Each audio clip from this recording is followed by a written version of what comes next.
everybody. I am really excited today about sharing my story and pretty much from like start to where I am today.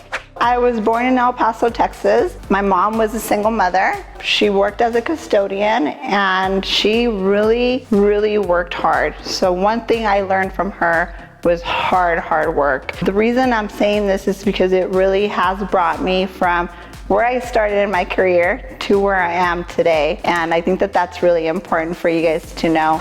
I finished high school and then went on to waitressing while I was putting myself through school. Then I had my first child and I was still working there as a waitress. And they cut my shifts after I got pregnant with my second child. And that's really the time where I looking to see I have two kids that I was responsible for. So I had to figure it out. Really, that's what it was. I had to figure it out. So there was an ad on the newspaper.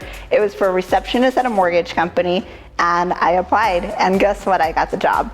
I was so excited, and I didn't even know that it was the beginning to a very long, successful career. I loved it. It allowed me to help people. It allowed me to really get into the process from start to finish and taking the application and getting to know these families and working with the real estate agents. So I knew that this was a career for me. Right after that, I knew that I didn't want to be a receptionist, so I became a processor. And after I was a processor, then I got my loan officer licensed. And 3 years later, I opened up my own mortgage company. The name of it was Mortgage Solutions. And guess what? Then at that point, it was 2007. The market tanked. I didn't know what was going to happen, but I knew that we had to make it. So I took a leap of faith. I thought outside the box and I started calling a whole bunch of different community banks. I didn't even really know what I was asking, but I was wanting to affiliate myself with the bank because at that point in 2007, mortgage brokers were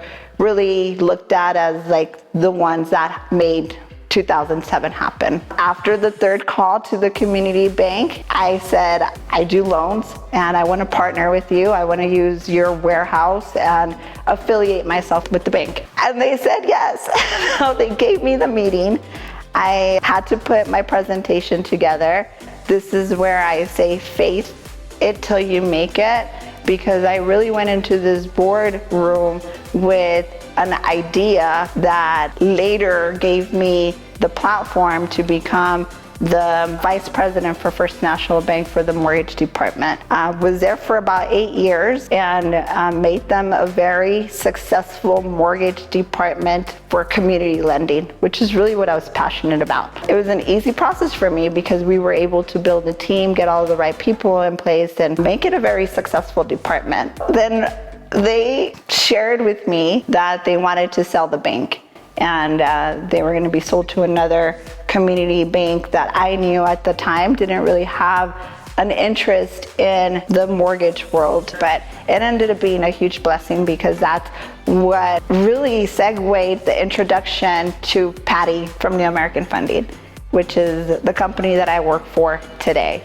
Her vision of affording opportunities to underserved families for home ownership, which really resonated because El Paso is really a Hispanic community. So I came on board, brought everybody from First National Bank to New American Funding, and it was really the beginning to a 7-year and counting career with New American Funding. So I invite you guys to stay tuned in. We're going to be talking about mortgages and marketplace and money and strategies, but really sharing some really valuable information on things that you guys can do to not just start the career in the mortgage industry, but if you're already there and you're starting, ideas on marketing, on growing your business, all kinds of really good, valuable information. We look forward to seeing you guys.